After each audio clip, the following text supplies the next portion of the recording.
This episode is brought to you by Paramount Plus. If you don't already subscribe to Paramount Plus, please use our affiliate link by going to talkthroughmedia.com/Paramount Plus. Using our affiliate link gives us a little credit, which helps us to keep bringing you great content. U.S. residents only.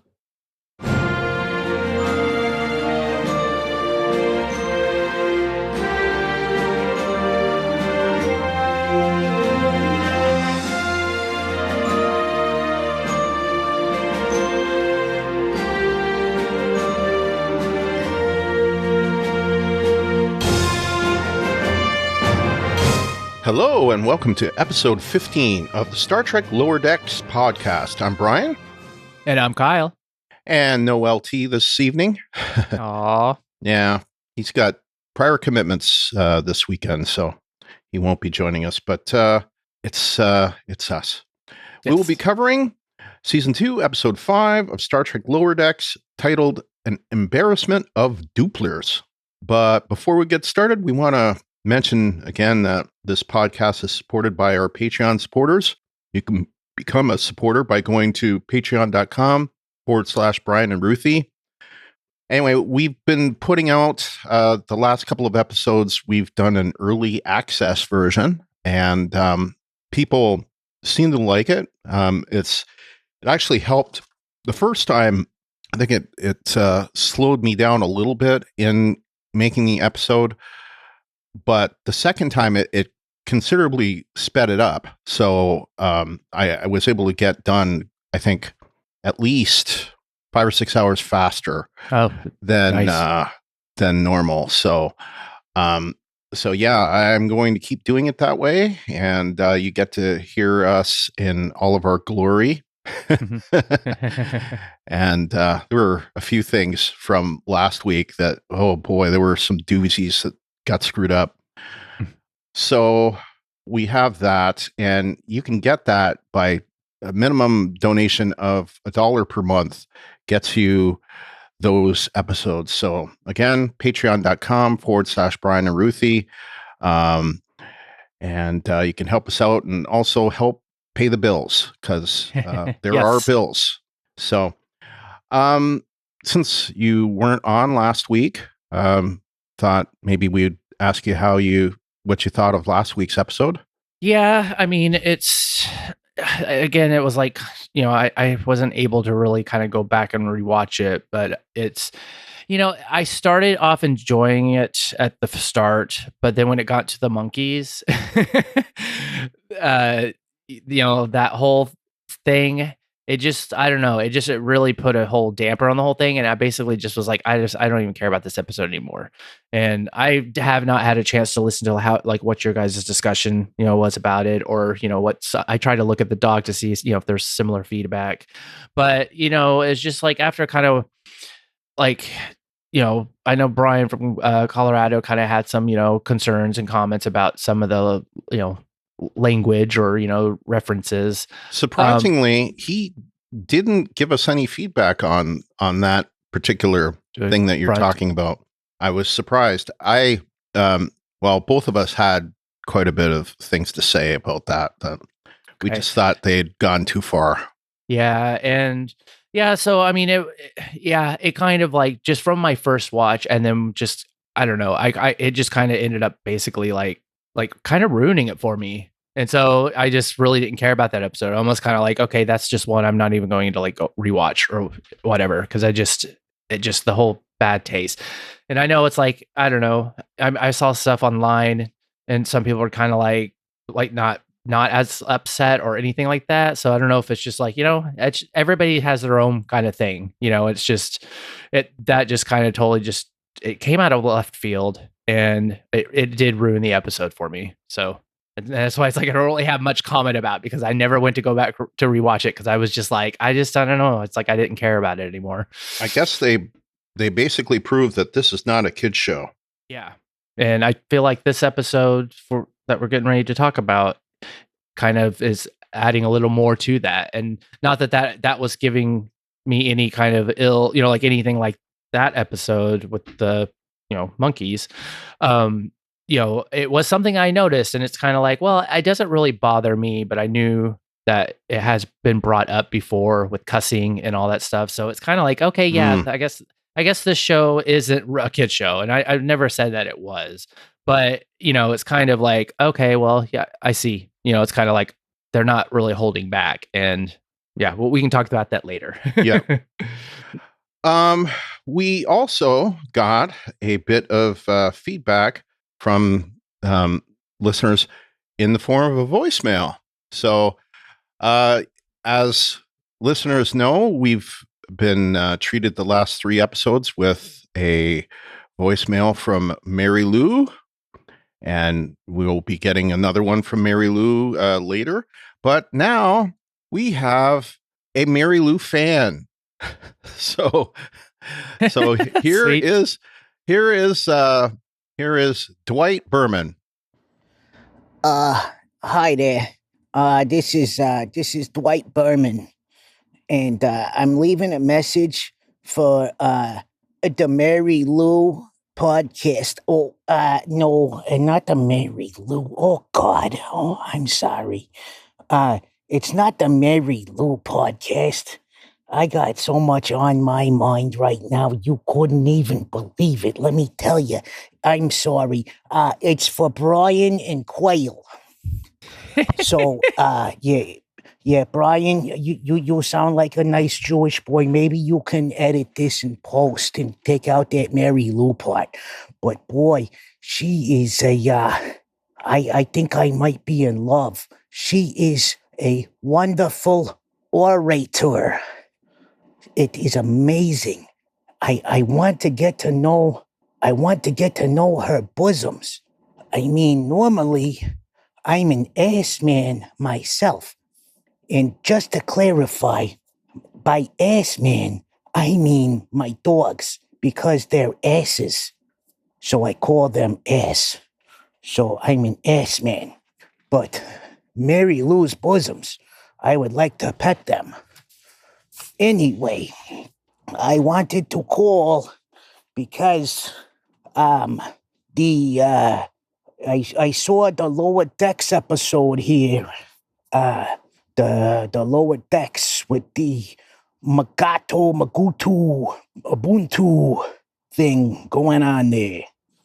And it was good, but I didn't see Will Ferrell anywhere or any kind of keyboard tie anywhere. So I was a little confused on that one. Although those Ferengi guys, they kind of look like Jerry Stiller. So that could be a thing. I don't know. They maybe took a little creative license there. So maybe that's why, I don't know. These guys lately, they just remake stuff.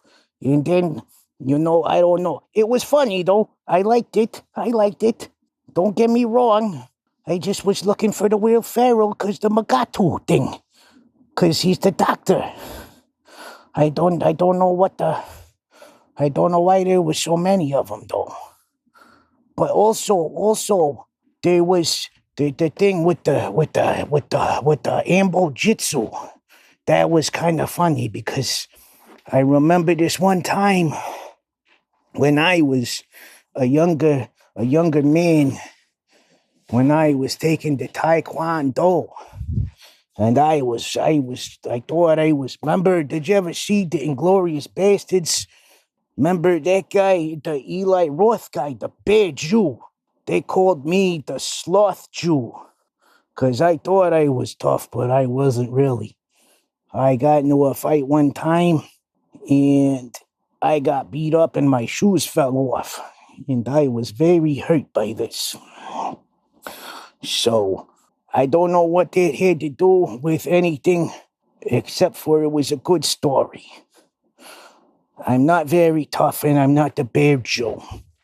But I thought it might fit with the Anbo Jitsu kind of thing.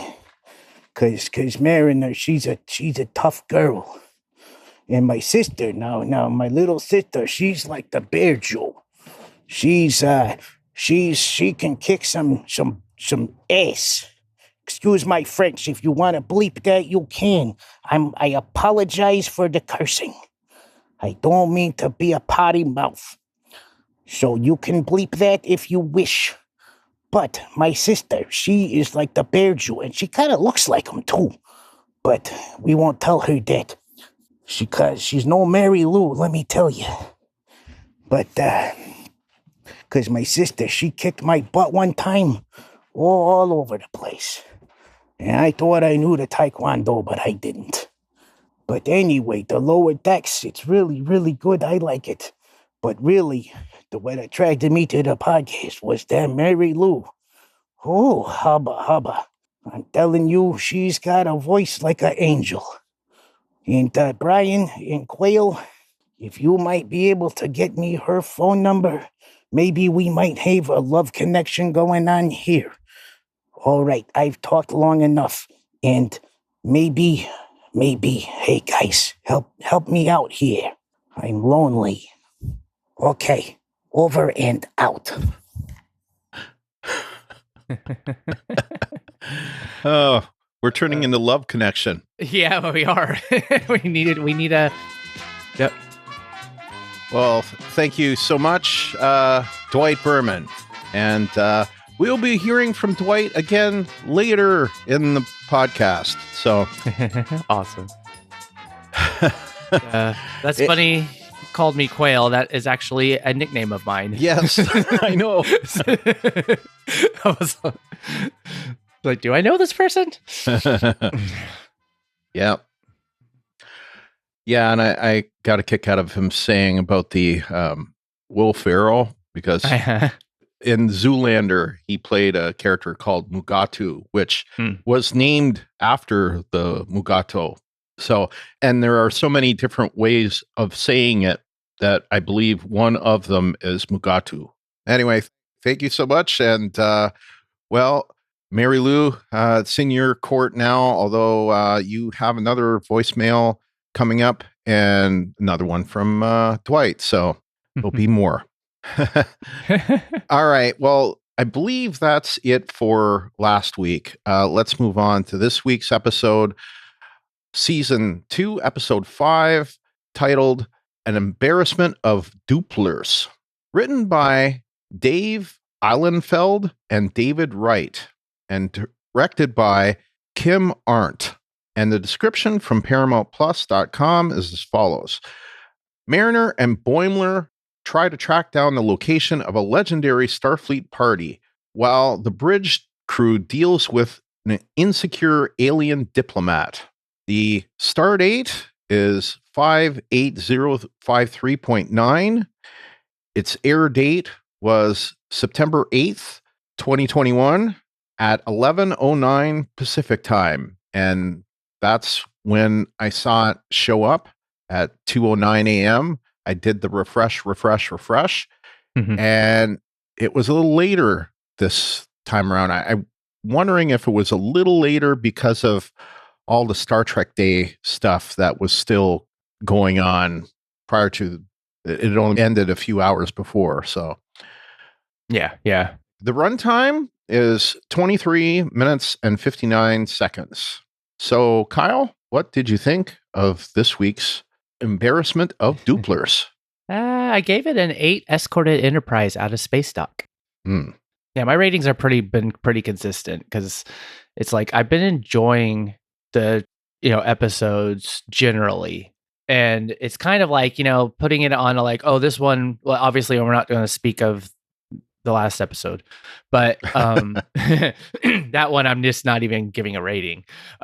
But it's just like I started to look back, and it's like I really enjoy these episodes. They make me laugh and this and that. But I feel like there is a 9.5, almost 10, coming to us. So I'm kind of sticking to a middle ground for now.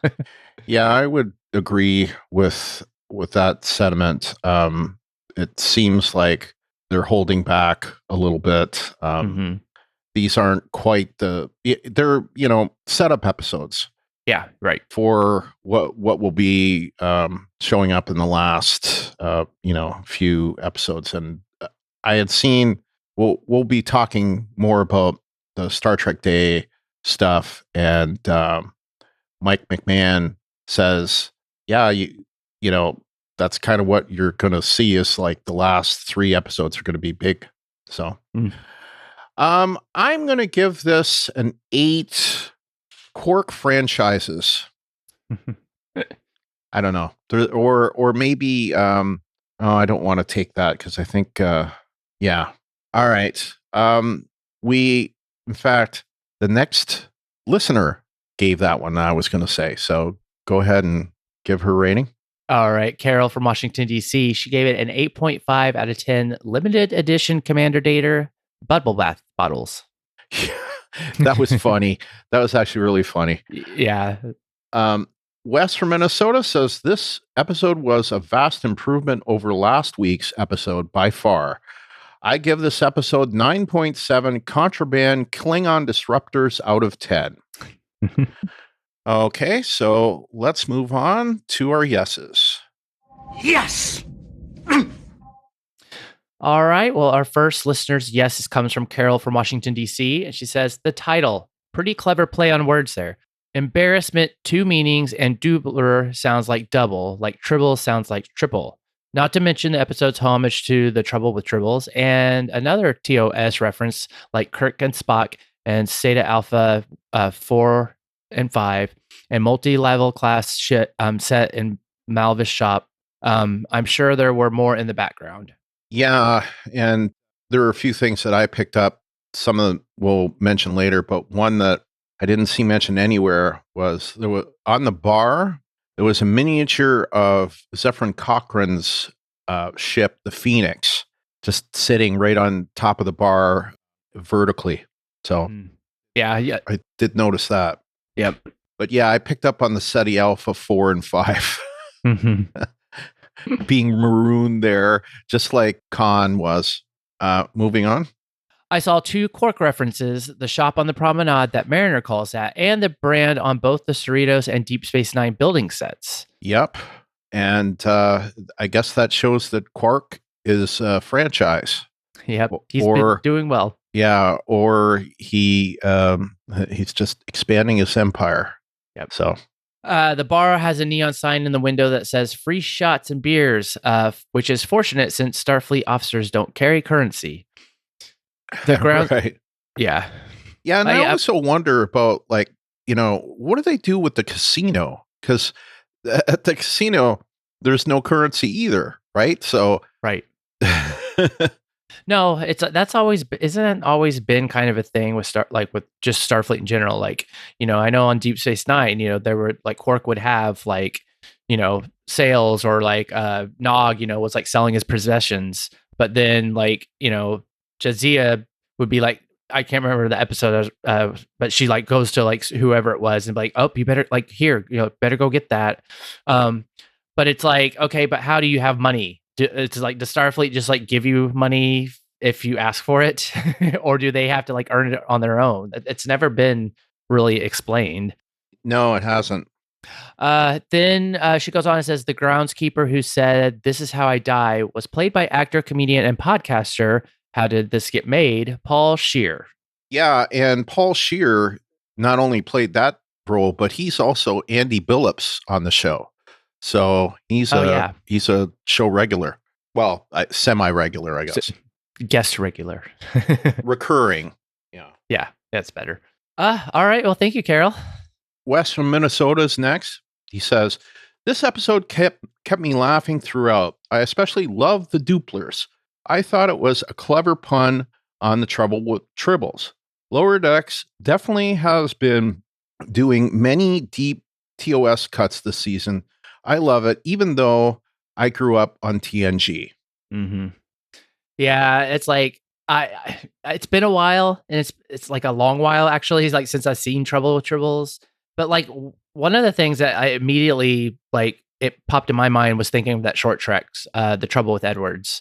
Oh yeah, because it was like a lot of the scenes and just how the duplication was happening and they're spilling out into the hallways and smashing up against the windows and stuff like that. And it's like that was immediately what kept popping in my mind because they were very similar, scenes of like how that was happening.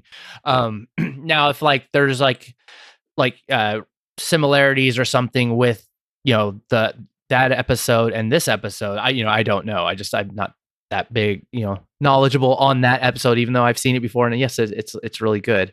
So there was some of that. I didn't get it because I grew up with TNG and everything forward. Yeah. And it's worth saying that there were actually quite a few callbacks to TNG in this episode. You had to look for them a little closer, maybe, but they were there.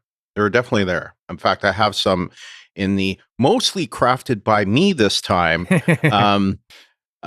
spot the references section. And I wanted to make note of that because both Den of Geek and Heavy.com did not have a Easter egg section. So I had to find them myself, damn it. And I did. Which is surprising because they have that out like almost immediately. So. And I think that I was saying to Kyle before we started recording, I think that's because of Star Trek Day. I think could be. They've just, had so much to write about this week about Star Trek that they just hadn't gotten to the Easter eggs yet. So that's my theory anyway. I would concur. That makes sense. All right. Well, that was all of our listeners' ratings that we had for the yeses. I'll just go into mine. They're just two quick ones because, I kind of sometimes have like hard times with my yeses because it's kind of like, unless it really stands out. A lot of stuff in the show is just like there's just a lot of funny moments that you can just kind of laugh. So it's whether I'm like, oh, that's a yes, I kind of just like, well, these are like parts that I just kind of caught myself laughing. But I thought it was silly, but it was funny, like because when Mariner and Boimler were in the car, and then as they're driving through each of the little like shops or whatever, he's like casino, he's like barbershop, and like he's just calling them out.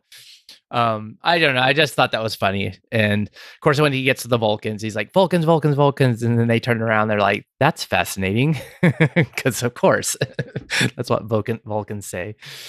And then actually, with the limited edition data bubble bass. And then he was like, wait, aren't some of these lore? But it was funny. The one he pulled out had this like smirk on his face. And if you looked at all, the data's like in, the background, there are frown, they're basically like upside down or like, normal, like mouth on it. So it was kind of funny just to see that. But yeah, that was pretty much just, there was a lot of fun things as they always do in the show. So those are just two of them. Yeah.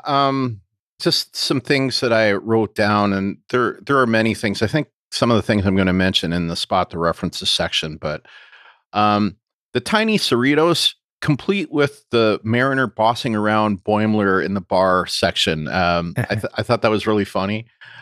And in general, I liked Tendi and Rutherford in this episode. I figure not many people are going to talk about them. So I figured I would mention them. I also would mention Boimler and Mariner kind of finally getting to the whole, anger about getting promoted and not, leaving without telling her. Mm-hmm. I like that they finally addressed that and had a frank conversation about it. And it wasn't played with comedy. It was played with, just like two friends, having a frank discussion. Just I liked how they did that anyway. Yeah. And I've had several people mention the fact that this episode had mostly TOS references to it. Well, I'm going to give you a TNG reference that is deep cut. One of the things that Mariner mentions is when, the Dooplers start duplicating, and we see on viewer all these Dooplers on the bridge, and Boimler says, are we going to, we're going to have to, forget about going to the Starbase now. And she's like, are you kidding? With chaos on the bridge like that? We're definitely going. And that's a reference to the documentary Chaos on the Bridge about the TNG, the like crazy way that the Next Generation started, and all the shuffling around in the writer's room, and just all the crazy things that went on in the first, year or so of creating TNG. So that's as deep a deep cut about TNG as you can find. And anyway, I have many more that I found in the episode. So we'll get to that in a bit. All right. So that's it. Although I'll probably have more, but let's go to our nose. No! We only have Wes from Minnesota. He says, how the crisis with the Dooplers ended. The way it started was hilarious, but how it ended snapped me back into reality. It felt clunky to me. Well, I have more to say on that in a minute here. Also, when did Starfleet not allow captains and their senior staff of lesser class ships into parties? I thought Starfleet was inclusive.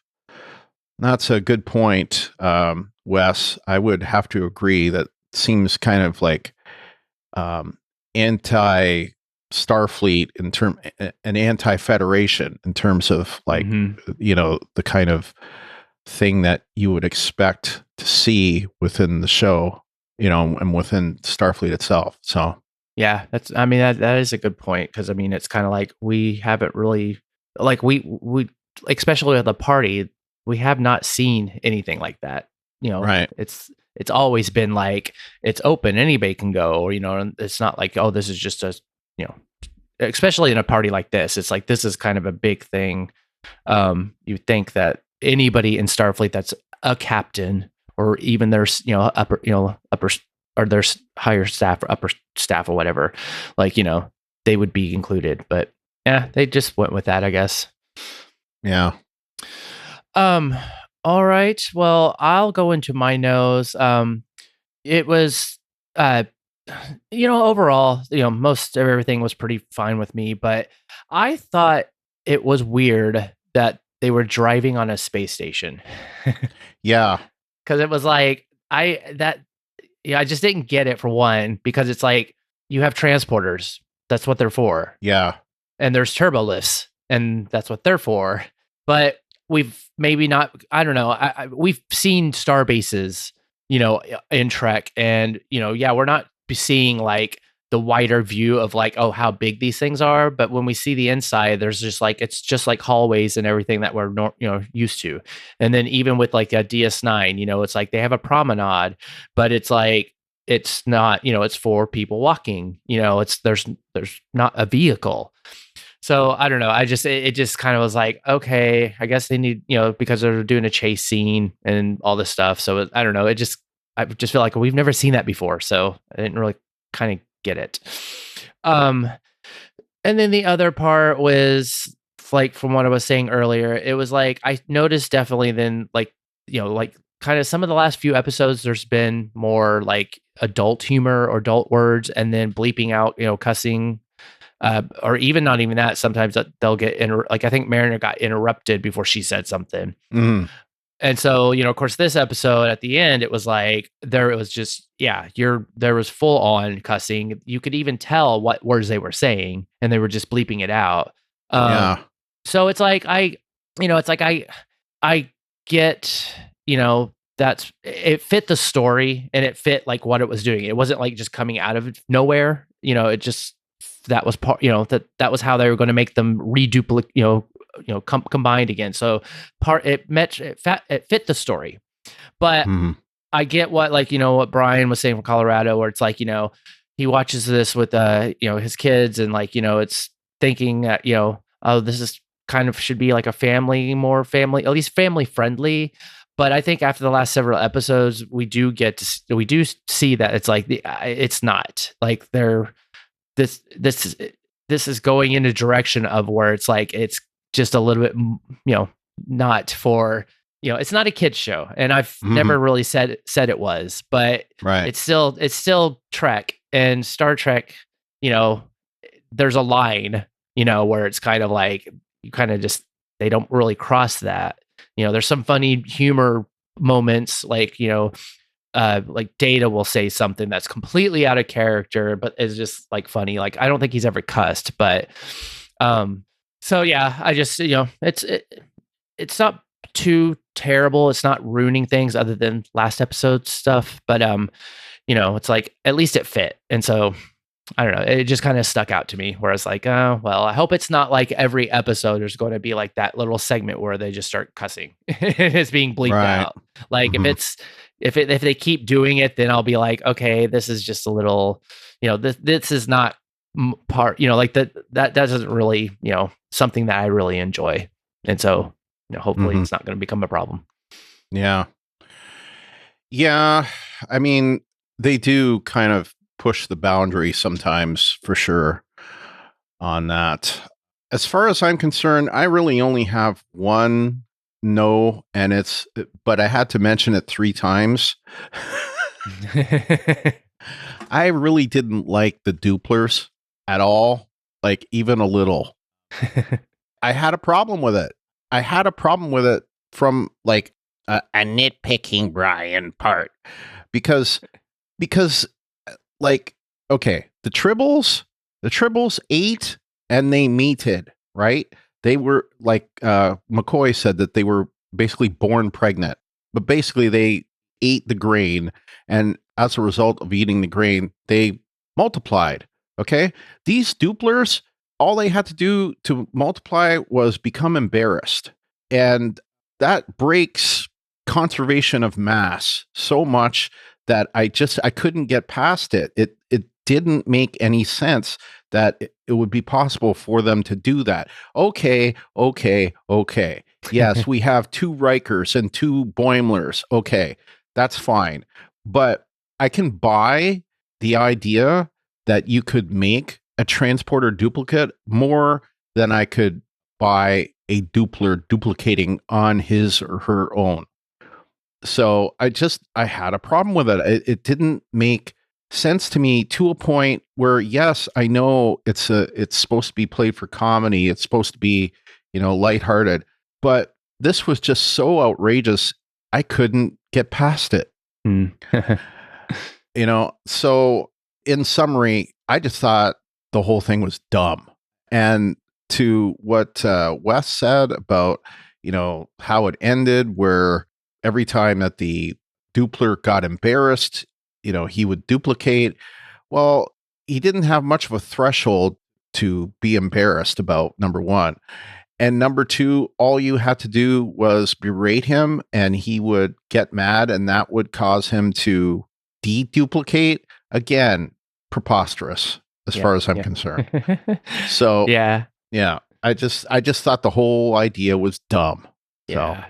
No, I'd have to kind of agree. I mean, it didn't bother me so much, but at the same time, though, it was like they're bringing them to the Starbase to like on a diplomatic mission, but it's like they knew that the Dooplers duplicated if they got embarrassed, but did they not? Like, has no one ever found out how to make them stop doing that? And right.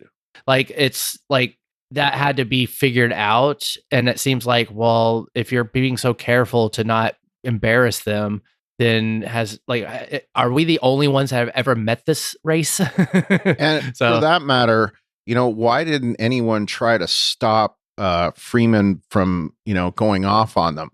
Mm-hmm. It just like one stopped her. They just let her fly off the handle about them. And, the next thing you know, they're duplicated, so I just thought it was a dumb idea. But I do agree that the title was rather clever, but I didn't find that the concept was clever. I mean, I could have taken it if it had been, some other reason for them to duplicate and another for them to, come back whole. Something that would make a little more sense than what actually happened. Well, right. And they were obviously based on Tribbles. And so they seemed to like take that idea and then just kind of created this for this, this plot and this story. So it just, there's still a sense that, like if we're in the Trek universe, that there is still kind of like a basis of science and like reality that is like the base of it. We've had mini situations where like, what was it? And I always come back to Deep Space Nine because I've been watching it more lately. But like, there's like, I forgot what the episode was, but it was like, they're in that shuttle and they go through some, like, there's some star or subspace thing, and it shrinks the ship to like a tiny size, and they're in the Defiant when the Jim Hardar are like taking over or something.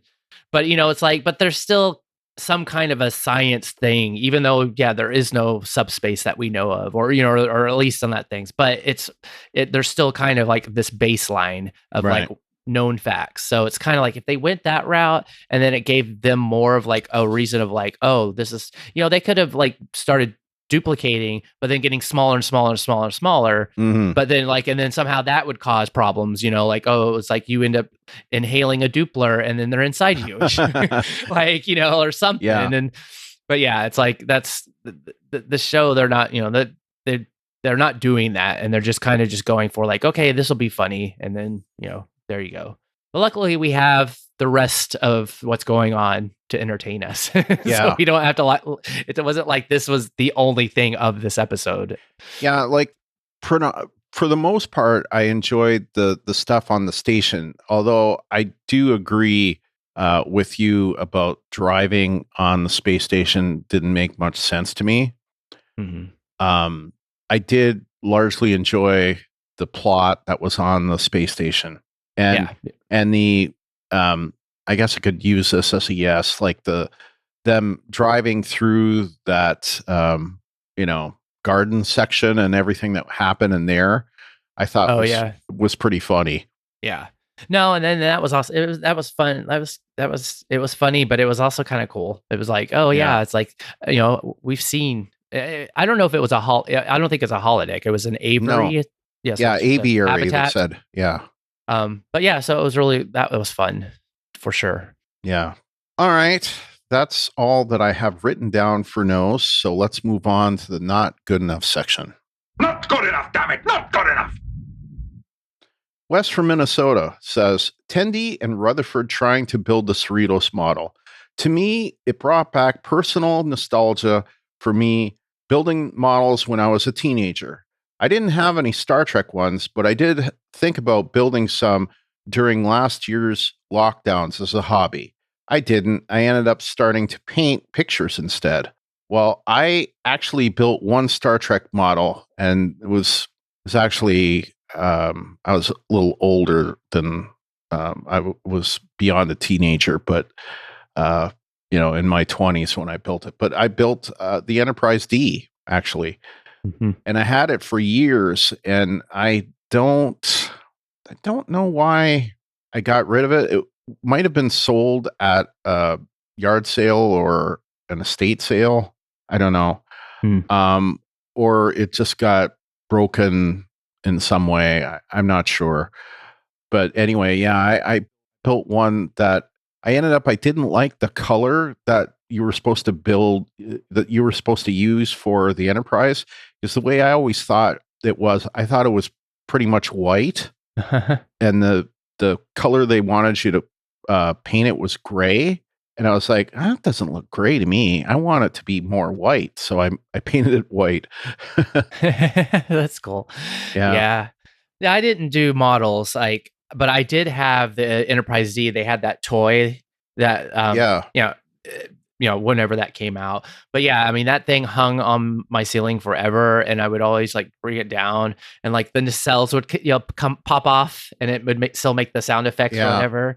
But yeah, it ended up like I had that forever and played with it and hung it up and this and that. But yeah, it was just at some point like I kept taking the nacelles off, and then they just wouldn't go back on. Yeah. and then it kind of is like, oh, okay, the sound effects stopped working. But I haven't done that, now. It's kind of, I collect a lot of things, but it's just kind of more of like, I still have which is, something I'm very bad at doing, but it's like, I have my black and white, like photo I got from my first con.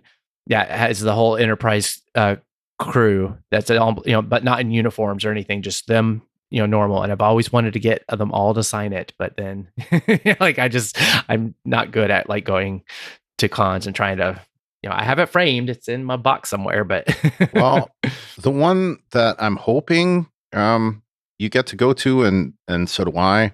We'll see. The first like official con that's under Reed Pop, I think, is going to be the one that's happening in Chicago next year. So, and you're not in Chicago anymore, but you're still in the state of Illinois. So, and I might end up being closer to that than I am now. So we shall see. And things Cool. I may be in a different situation when that comes. So anyway, I'm hoping that I'll be able to make that and or Star Trek Las Vegas next year, but we'll see. I would go to that one. Yeah, well, the problem is it's not official anymore. Yeah. You know, but the official one now is the one in Chicago. So yeah. Anyway, all right. Well, next is Carol from Washington D.C. and her not good enough is in the bar. I like the anachronistic jukebox, but not the cigarette machine in the background. I didn't see any of those.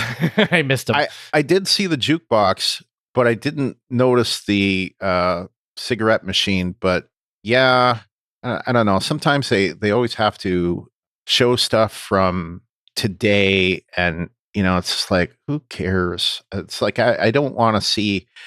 Like, we know that it seems like a lot of people from the 23rd and 24th century seem to have nostalgia for the 20th and the 21st century. Yeah. Like, I wonder if they consider it to be classical music or something. I mean, no, true. It's like, but that has always been like kind of that, same like love of those century. We're getting ready to see that in Picard. Yes, definitely. All right. What do you have for not good enough? And like, as I'm talking about how, like, I thought the cussing was, like, okay, I can see where now it's like this, what type of show they seem to be taking this. I was half surprised when we saw the Kirk plus Spock etched on the bar that there wasn't some fan fiction reference because there's, that's a well-known thing. And the way it was like Kirk plus Spock, it just looked like a total, like, Yeah. Kirk and Spock sitting in a tree. Yeah. So unless it was, just, because then Mariner and Boimler did the same thing next to their names. But yeah, I don't know. I kind of was expecting something. I mean, it could have been, for all we know. Right. And that's, definitely a subtle way to do it, but they seem to do other things that are just not so subtle.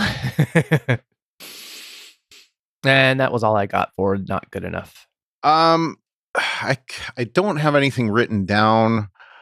I would say, though, that I guess I would say, like you said, the chasing it doesn't seem very 24th century to me. So that's where, like, I think if they had made them flying cars, it may have made it a little more. Yeah.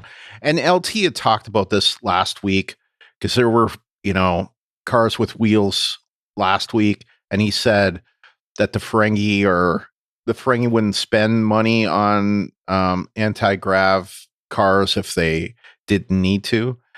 And I get it. And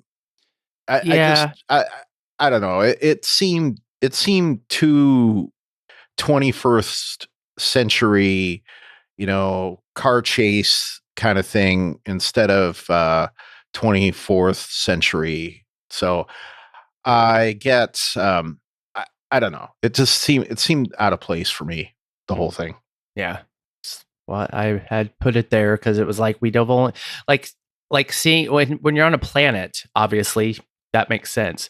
But it's a starbase, and it just totally like, if it was like, something hovering, like a hovercraft kind of thing, not like a doom buggy, that would have at least made sense, being like, oh, okay, cool. There's some kind of futuristic, like transport, like, whatever vehicle, but it was there. Yeah. It just like, why would you do that? There's people walking in the street then, why wouldn't you have like designated streets for Right. vehicles. Right. Anyways.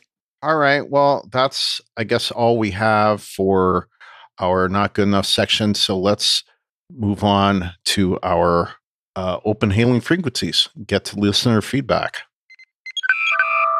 Okay. So we've got another 3 voicemails. So our first one is from Jeff, X-Force 11. Hello, Star Trek fans. It's Jeff, X-Force 11, leaving my feedback about An Embarrassment of Dooplers. So that storyline was a little bit annoying, but it was fun too.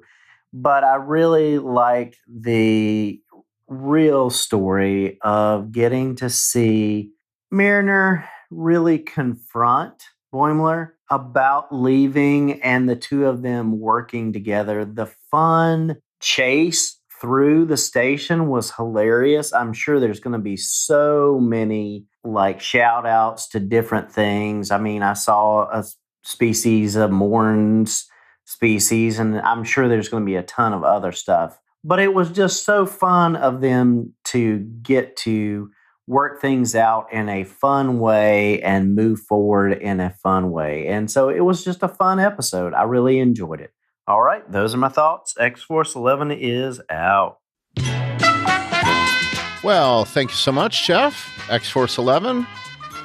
I didn't even catch the Morn on the show, but that goes to show you how many references there were. Yep. We actually had some of Morn species in Discovery this past year. So there was that one episode where the members from the Emerald Chain had been chasing after Booker and Burnham on that one planet in the first episode, and there's like a human, a Cardassian, an Andorian, I think, and a I can't remember the name of Morn species, but I'll look it up. Of course, I can't find it. I always thought it was just like Morn is just Morn. Like Lurian. Morn is a Lurian. Lurian. So anyway, do you have any feedback on what? No, other than that was like that really was, it was a funny episode, but really the storyline between Mariner and Boimler was definitely like the highlight. So that was definitely the best part of all of it. All right. Well, by popular demand, here is Mary Lou again. Here we go. Star Trek! Star Trek! Everybody loves Star Trek! Star Trek Day! Star Trek! Star Trek! Everybody loves Star Trek! Star Trek Day!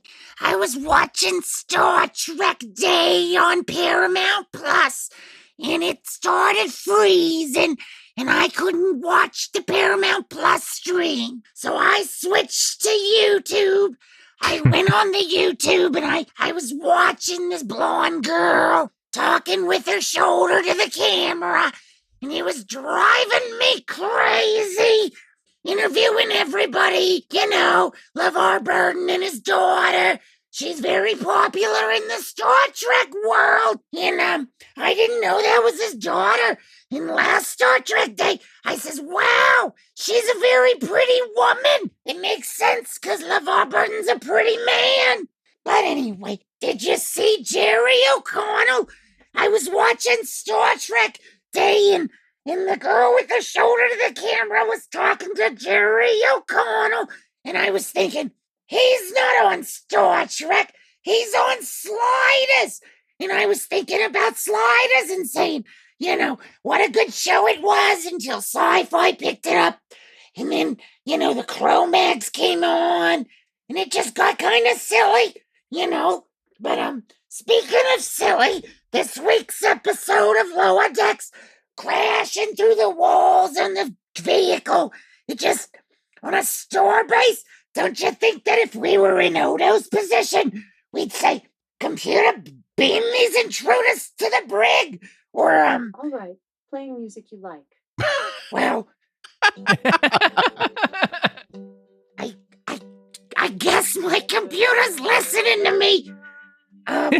Computer, stop. That was embarrassing. I'm sorry. You know, Star Trek. Everybody loves Star Trek. Star Trek Day. Star Trek. Everybody loves Star Trek. Star Trek Day. I'm so excited to see that Strange New Worlds is coming out. And, with Anson Mount, and he has them eyes, them big eyes that just want to suck you in and give you a little squeeze on the cheeks and look into them and say, Captain Me, baby. We're going to talk more about Star Trek Day reveals and, Picard being the time travel show. That's going to be good. I think it's going to be good because you're going to see Guinan's going to realize that something's not quite right. Kind of like Madeline's nun. Something's not quite right. And she's going to help him. And, it's going to be a good season. I'm excited. But, anyway, it's time to go. I've talked too much again. I appreciate you listening to me. And, Star Trek. Everybody loves Star Trek. Star Trek Day. Bye. All right, Mary Lou, thank you so much for calling. And what can be said about Mary Lou? I adore Mary Lou. Thank you so much for calling in and leaving a voicemail. And I'm gonna have to just say, I watched the Picard trailer, just before we came on to record, but I did not see Guinan on there. So No, she's supposedly not. She's not on there, but she is coming. Yeah, well, she was announced to be on the season 2, and it makes sense for her to be on season 2, but they have not mentioned her yet. Okay, that's why. Like when I heard that, I was like, oh, I just watched the trailer, so I was like, oh, there's so much that goes on in the trailer. I was kind of like, oh my, where was it? Like, did I miss it? Because can't wait for that. It'd be awesome. I want to address something that Mary Lou said, and as usual, she is gold on this show, but I have to agree with her. She mentioned about the two that were putting their backs to the camera and how they were annoying. They had, at least the part that I saw, which was after we recorded the Walking Dead talk through on Wednesday night. So Kyle and I didn't see most of the Star Trek Day as it was live, but when I got back on and watched it after we were done recording, they had on, I didn't catch the name of one of the people, but the other one was Naomi Kyle, who was one of the, she was the host of The Ready Room, the show that Will Wheaton hosts now. It was her and some other person that was there. And oh my God, just listening to those two was embarrassing. It's just like, shut up. They would have been better off just like replaying the trailers, or I don't know, just anything from just anything but those two. That bad, huh? Well, at least get some people on there that know the shows, right?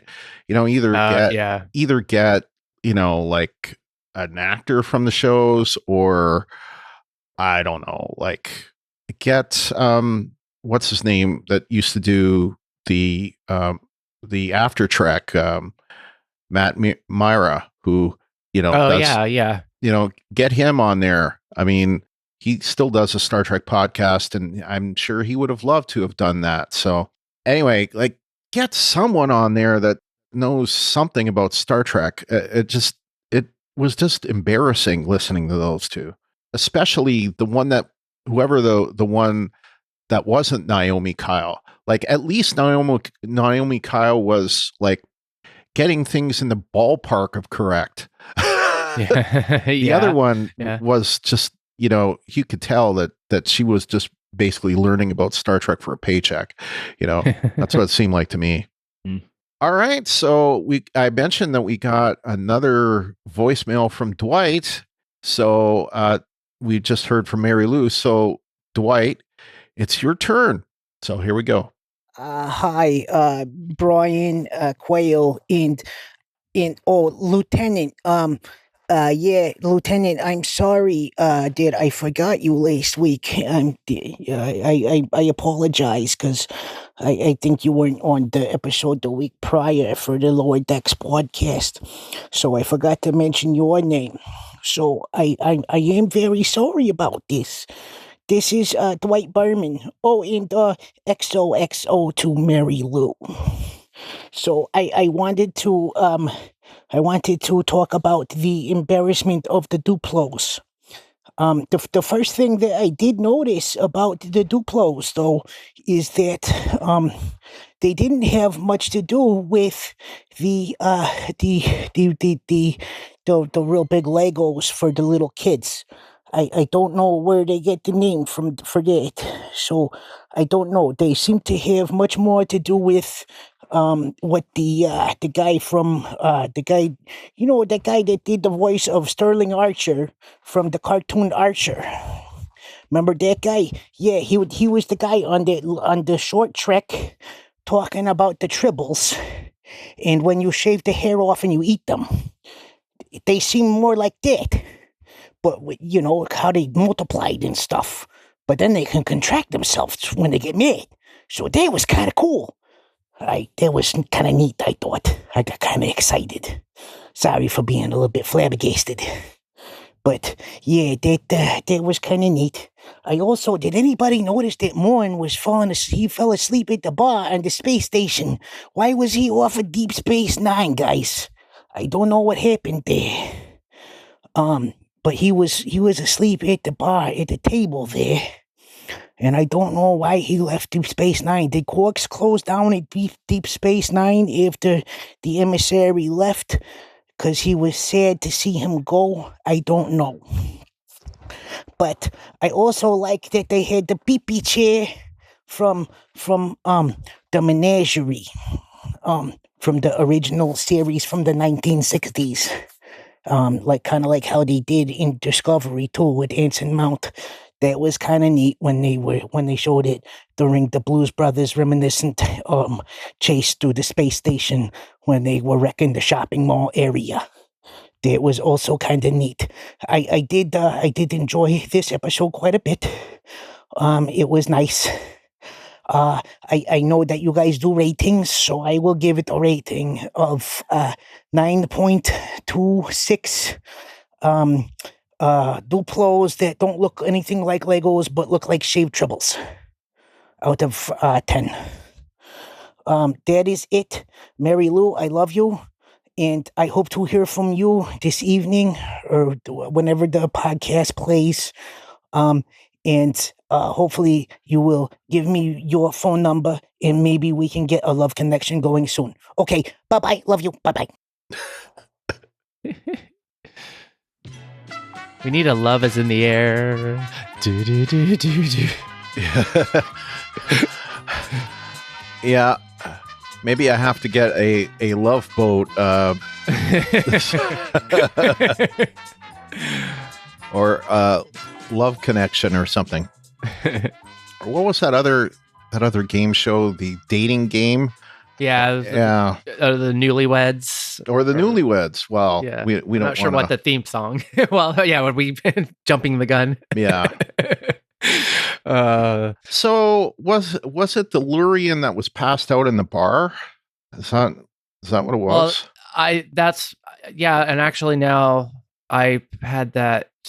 I remember that. I didn't put it in my notes when I did my rewatch. But I mean, yeah, we would assume it's Morn for just reference wise, but we know Morn doesn't really leave where he's at, unless he was like, so he went on that one mission when everybody thought he died. But since that is his race, then that seems like that race just always hangs out at bars. So this is that person. That's that person's bar. Yeah, that's what I'm thinking of this. Okay. I don't think it necessarily has to be Morn. And apparently, I was just reading Memory Alpha. There was another Lurian that was in season 1, episode 2, Envoys. There was one in that episode. I don't remember specifically what they were doing, but there was supposedly one that was in on the and there's been 2 on Discovery. That Hope Is You Part 1, which I remember, and People of Earth, which was the 3rd episode. I don't remember where we saw Lurian then. Maybe there was one on Earth, possibly. I don't know. Yeah. Well, anyway, yeah, I mean, there were a great number of references this episode, and I guess we're about to get into them, because the only other thing that we had was, well, I guess I should say thank you, Dwight, for 2 voicemails this week. Yep. Appreciate it. Anyway, did you have anything else you wanted to get into? No, that was pretty much it. Before I get into the spot the references section, I wanted to mention the fact that she was known as Becky Mariner, not Beckett. So that's interesting. And of course that she lived there at one point. Yeah. And I wonder, what the circumstances were. She seems to have lived everywhere. Yeah. like no matter what. It does seem that way, doesn't it? As far as the spot the references section. So this week, as I said before, there was nothing posted on heavy.com, which is who I used last week, and nothing on denofgeek.com, which is what I used the first 3 weeks. I did get some help in an article, well, it was a review from trekmovie.com, but most of these are actually found by me. So tap myself on the shoulder for a job well done. So the scant variant, that was mentioned. So if you don't know, like on the first episode or first season of TNG, we see some male officers wear something that became called a scant, and that was like almost like a dress version of the uniform that was kind of like a mini skirt, very short length dress.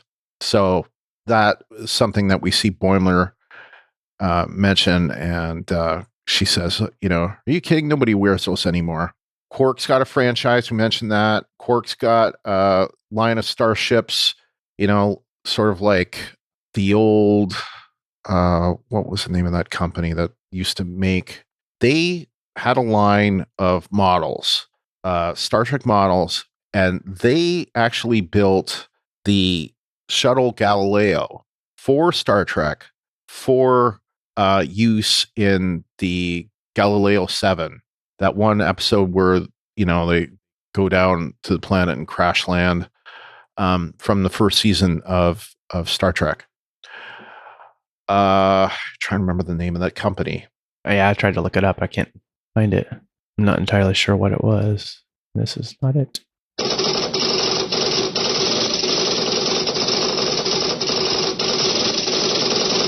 But they made the kit of the one that I had.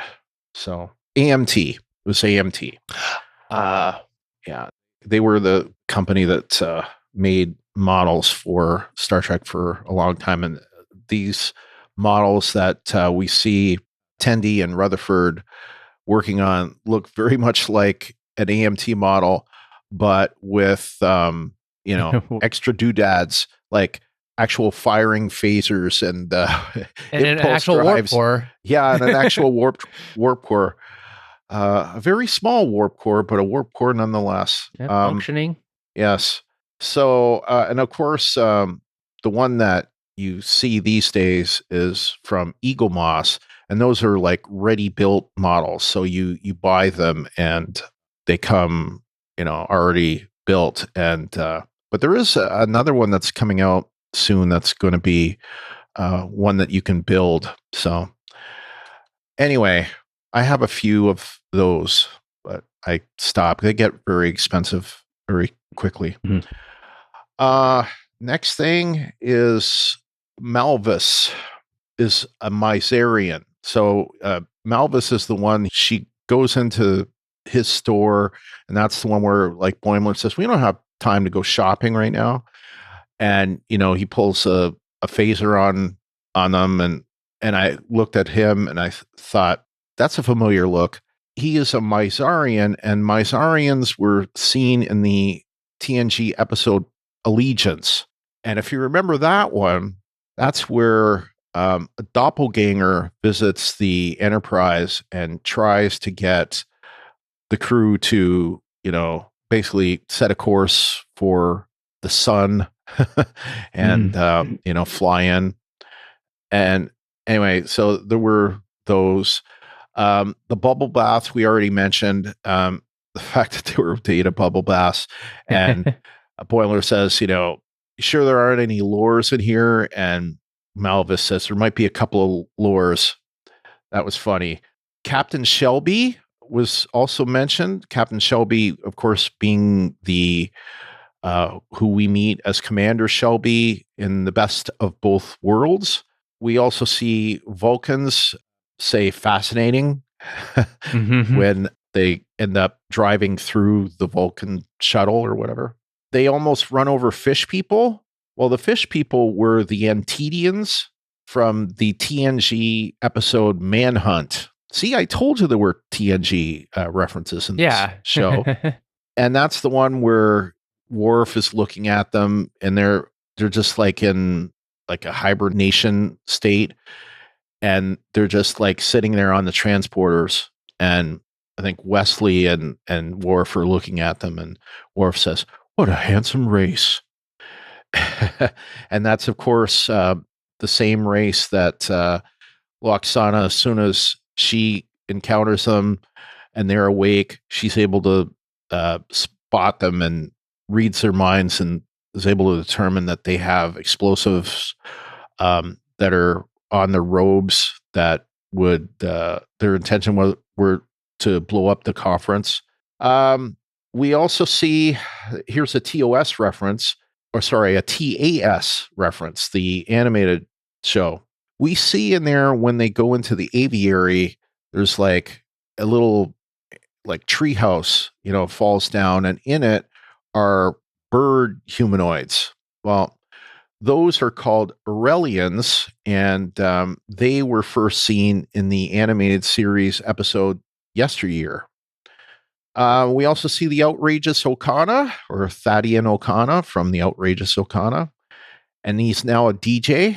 And we had heard, several months back that Billy Campbell, who was at the time when we saw him on the episode The Outrageous Okana, he was credited as William O. Campbell, and he now goes by Billy Campbell. But anyway, he had said that he had done a speaking, like a voiceover part, and he had originally said he thought that it was the same show that Kate Mulgrew did. But here we see Okana in this episode, but he doesn't say anything. So either A, we're going to see him again, B, his dialogue was cut out, or C, he actually will show up on Prodigy. So we'll see, but wanted to mention that. Mariner tries to bluff her way into the party by saying she's on the Voyager D. So that's a little curious. That doesn't necessarily confirm that there is a Voyager D, but that would have to mean that there's a Voyager A, B, and C, as well as the original Voyager. So Boimler has prune juice spritz, which was prune juice was Worf's favorite drink, introduced to him by Guinan. So that's it for our Spot the References section. That's all the ones that I decided to at least hail. There may be more, but sure. But I think I did a pretty good job finding them. So let's go to shipwide announcements. All right. So most of our news is about Star Trek Day. Some of it's not. Follow up from GOG.com story last week. Activision and GOG, which I think stands for Good Old Games, are proud to celebrate Star Trek Day with the expansion of its Star Trek library. 6 titles from the Activision era are now available for purchase, which includes Away Team, both Elite Forces games, Hidden Evil, Bridge Commander, and Starfleet Command 3. The Armada titles are to be announced, but should be added soon, and they're compatible with Windows 10 computers. Interesting. And as far as I know, they're all $10. So you could, find some good games to play and only be $10. So William Shatner has again expressed interest in playing Kirk Prime in the upcoming feature film slated for June 2023. I don't know if that means he's just dangling out there or what, but okay, so now we get to Star Trek Day news, and there's a lot. We'll try to get through it fairly quickly, but here we go. So we saw a full trailer for Prodigy released.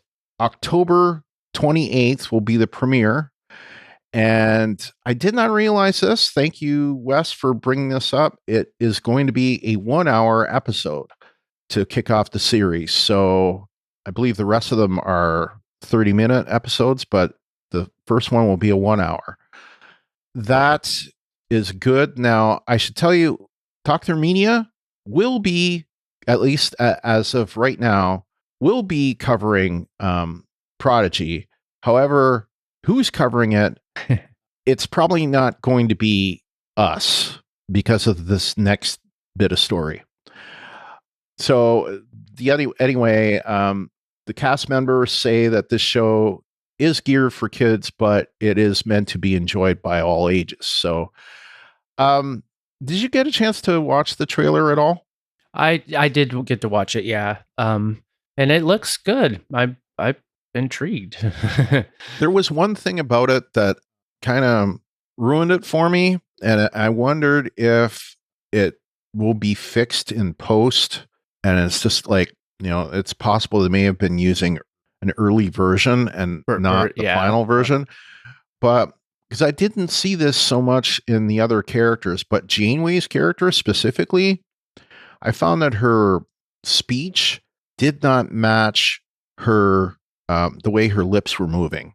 And that would drive me crazy. So I'm hoping that will be fixed before the show gets released. But that was one thing that kind of threw me off. And the way Janeway looked didn't look that good, didn't look anywhere near as good as what had been promised. So again, I'm hoping that what we saw was just an early cut and they've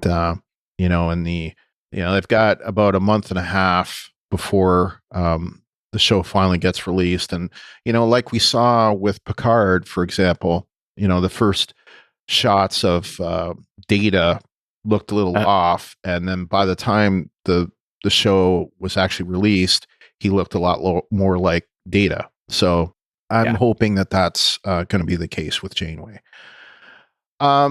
Discovery, there was a Discovery panel, and was Michelle Paradise, Blue Del Barrio, Wilson Cruz, and Ian Alexander were a part of the panel.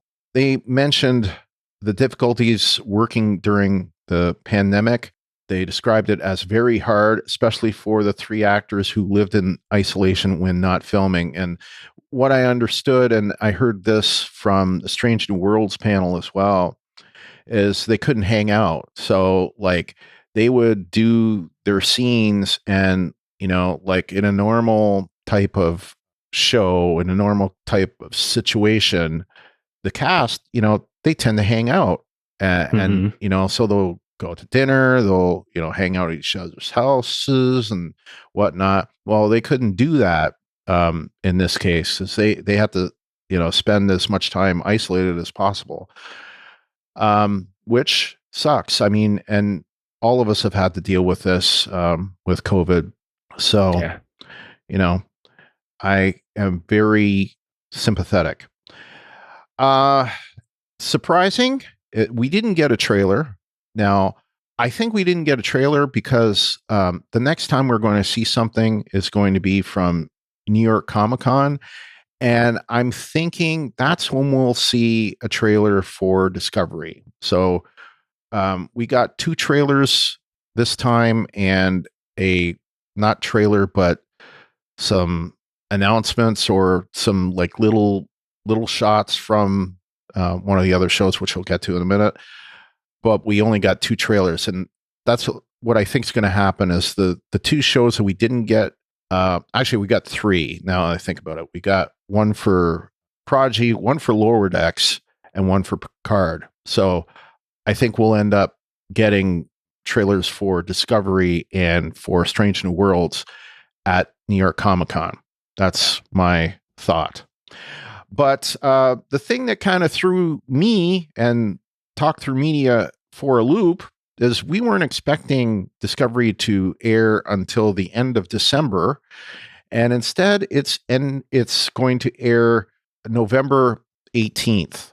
So what does this mean? This means that, well, we knew Ruthie wouldn't be covering Prodigy because it's a cartoon. But it does mean that, at least for the most part, Kyle and myself will not be covering Prodigy.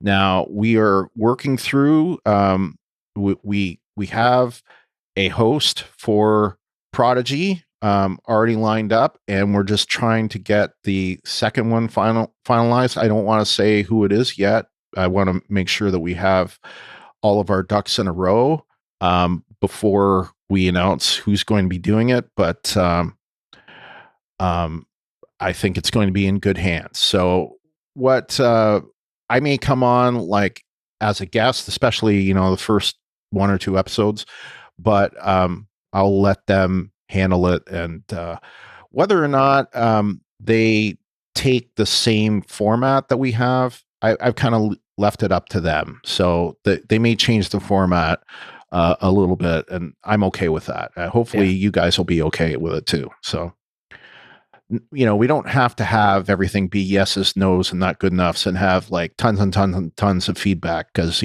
we're nuts. Anyway, but I wanted to make sure that the network had it covered one way or the other. So anyway, we'll let you guys know as soon as we can officially announce it. Strange New Worlds, we did not get a trailer, but we got something in some ways that was better than a trailer. I should mention that with the fact that Discovery will be starting on the 18th of November, that means for the first time since the 1998-99 season that there will be 2 Star Trek shows airing episodes at the same time. And that's when I kind of went, because the other thing that, like Kyle and myself and LT host the Walking Dead Talk Through, and we'll be covering 2 shows on that side of things. So it's like, I don't think we can cover 2 shows. Yeah. I think, and me, like I'm going to have my hands full with Discovery. So, when Discovery's on, I'm probably not going to be on every episode of The Walking Dead. I may like do like I had done in the past where like I might, give a little bit of, feedback, but not be on every week. Anyway, so next bit of news is from Strange New Worlds. We got a sneak peek of the series characters. Okay, so we knew about Anson Mount playing Captain Pike. We knew about Rebecca Romaine playing number 1 and Ethan Peck playing Spock. None of that has changed. We do see that they have new uniforms. So the uniforms don't look like they did on Discovery, which I think is good. And in fact, they look more like they did on the original series, which I think is a good thing. I think it should silence at least some of the critics on the show in the past that have said, hey, this isn't like our Star Trek. I think this looks more like what we saw. It's not 100% like, but I mean, come on. That's good this enough. Yeah. They look great. Yeah, they look great, and it looks like a modern take on those uniforms. So agreed. Yeah, so a couple things that we learn. We had gotten cast announcements from some of them, but we didn't know what characters they're playing, but now we do. So the first thing to mention is that, number one, we knew that her name was Una, okay, because it had been mentioned a couple of times in Discovery. Of course, that's named after Star Trek author Una McCormack, actually.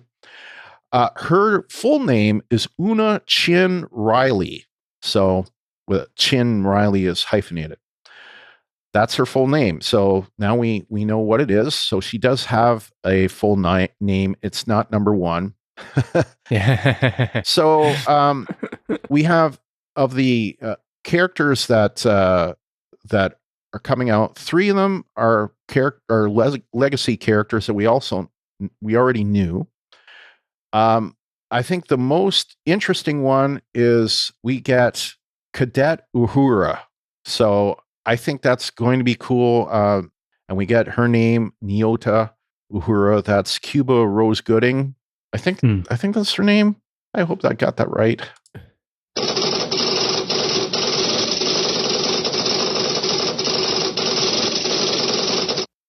Celia Rose Gooding. Not Cuba or Cuba. Celia Rose Gooding. And I'm just checking. No, she is not. She is not relatives to Cuba Gooding. So I have to say, as far as that's concerned, incorrect. I definitely had to fix that. Let's see. Jess Bush is playing Nurse Christine Chappell. And then Babs, I'm going to get this wrong, Olasanmakun, Babs, is playing Dr. Mabenga. And that is also a character that we saw in the original series. So he, I think, was like the second medical officer to Bones. In addition to those, we got some of the other characters. There is Melissa Navia is playing character Erica Ortegas. She is a red shirt, so I don't know if she's like security or engineering. We'll see. Bruce Horak is playing Hemmer, who is, and in looking at him, he looks like an Andorian, but he's actually from the subspecies, the Enar, who is an albino subspecies that's supposedly blind. And I guess Horak is blind in one eye and has limited sight in the other. So, and we also get, and this is very interesting, I don't know what this means, actually. Christina Chong is playing Lon Noonien Singh. Why do I play that? Well, Noonien Singh, Khan Noonien Singh.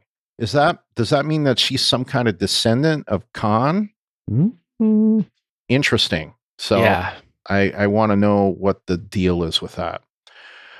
The Motion Picture Director's Edition 4K restoration, I believe it came out earlier this week. They showed a little clip of it at the Star Trek Day. And the clip that they showed was the Enterprise flying through the interior of Voyager, and just how much more clarity there was in that image versus what had been there before. The Lower Decks panel had a panel that had Mike McMahon, Eugene Cordero, and Noel Wells, and Jerry O'Connell was like like sitting in the crowd, and they're like, "Come on out, Jerry," and he did, because of course his wife was there already. So, and that's where McMahon said that the second half of season 2 would be even bigger than the second half of season 1 was. So, with a similar kind of like rise in the last 3 episodes. So, and if you remember, and I remember, Kyle, you gave the last 3 episodes a 10. So let's see if it. I think I gave it like 9.5, 10, and 10, if I'm not mistaken. So, so I'm very hopeful. And there was a trailer that was displayed, and apparently they had to pull out like some of the pieces that gave away too much. Picard had a new trailer, and it looks like they got thrown into like a new timeline or something like that, where the Federation was part of a totalitarian government. It almost seemed like a mirror universe, but supposedly not. So I am curious about that. It showed the Borg Queen, which we had just gotten like news last week about the Borg Queen being a part of the show. And we see that they're going back to the 21st century. So we see that. And we also get that the show will be returning February 2022. So they didn't announce the exact date, but we can assume that it'll be right after Discovery is finished. So what I figured out was, given the schedule that we are expecting, it would be probably either February 17th or 24th. So either the third week of February or the last week of February is when it'll air. So unless there's an overlap or something like that. Yeah. So, and it also mentioned that the show has been renewed for season 3, which wasn't a very well kept secret. Also mentioned during the day of that was a couple things. Leah Thompson, who of course from Back to the Future, and it's kind of funny if they're going back in time. Leah Thompson announced on her Twitter account that she directed 2 episodes of season 2 of Picard. And I really love the fact that was mentioned supposedly for Picard, especially for the 3rd season. They've brought back a lot of the old crew that worked on TNG and the 90s Trek. So, a lot of them were working on the Orville, but the Orville season 3 has finished production, and a lot of those guys were available. So most notable, I think, is Doug Drexler, who Doug Drexler is practically a legend when it comes to special effects on Next Gen and all the shows from the Berman era. He started out as a makeup guy and then went on to do like the set graphics, and then went on to do he designed the NX-01. So like this guy is like multi-talented.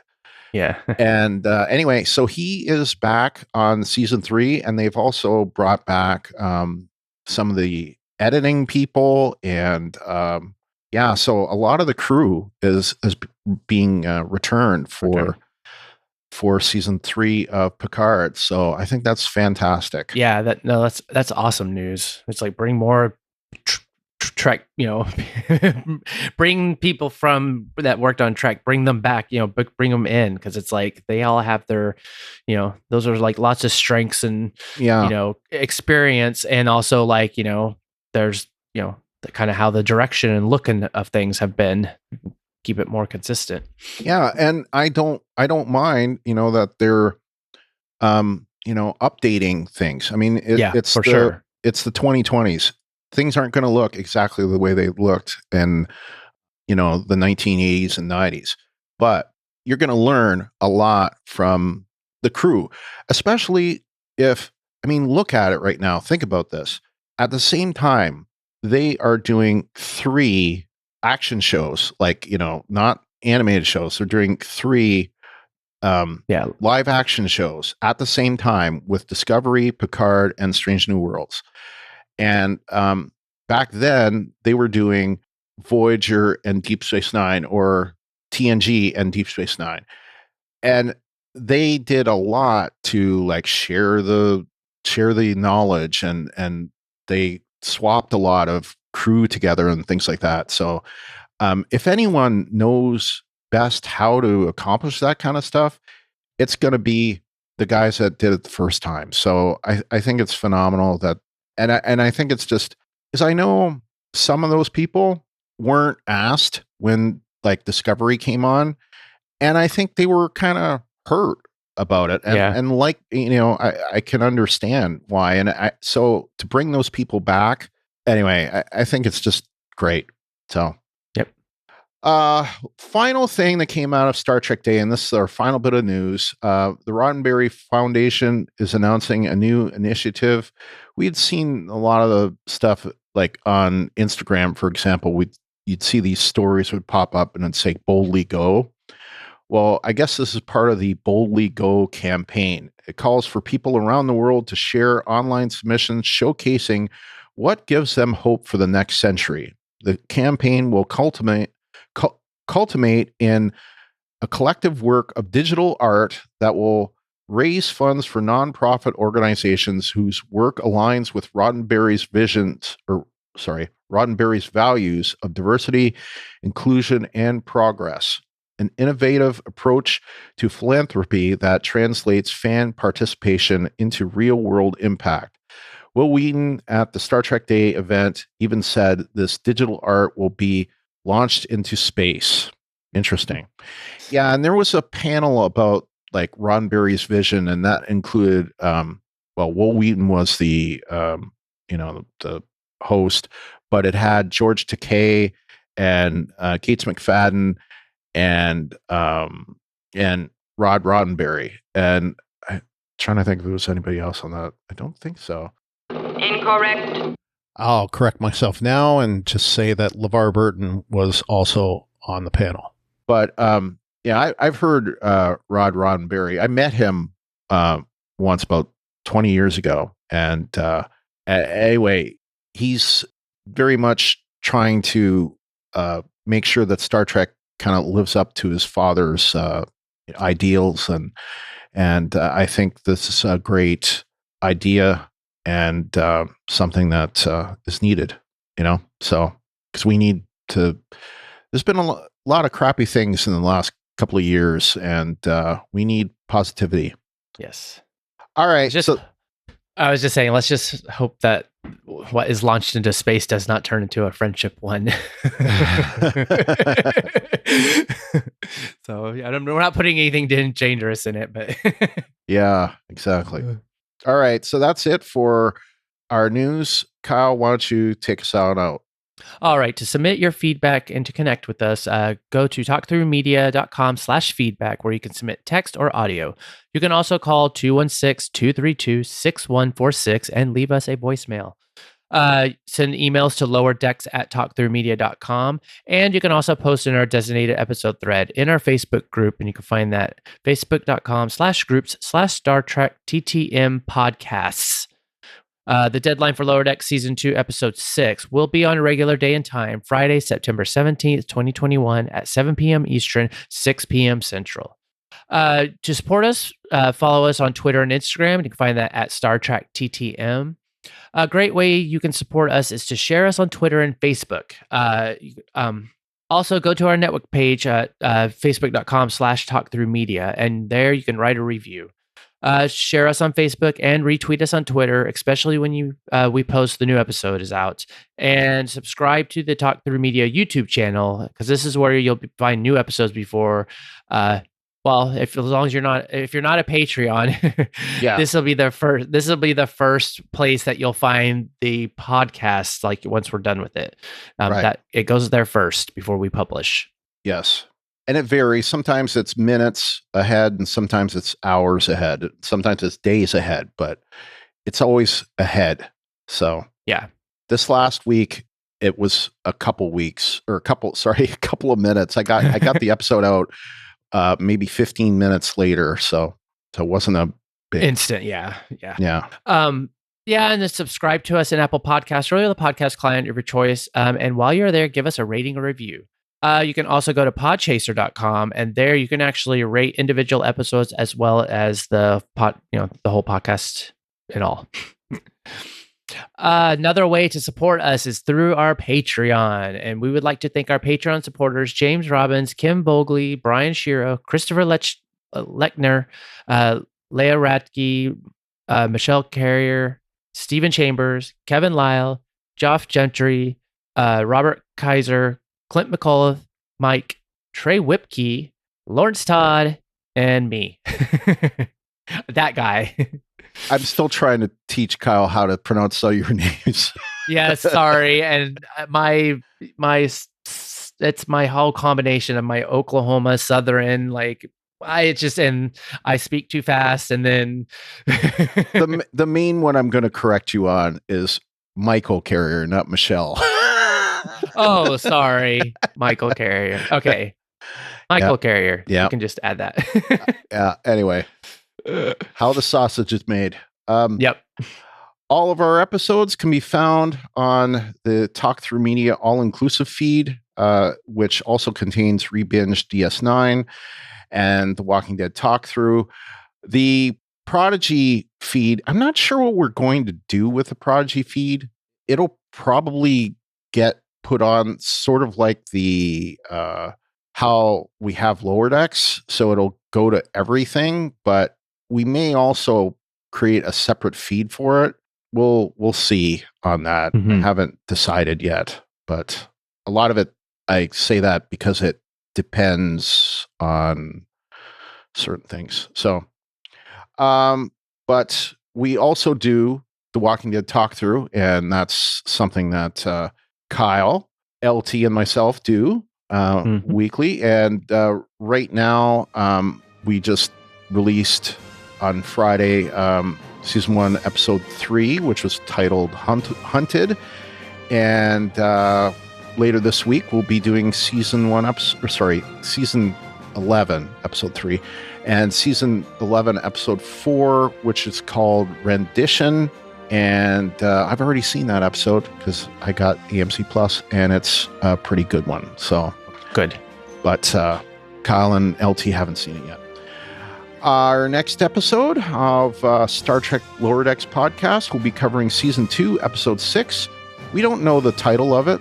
We don't know who's directed it, and we don't have a description. But we know it's season 2, episode 6.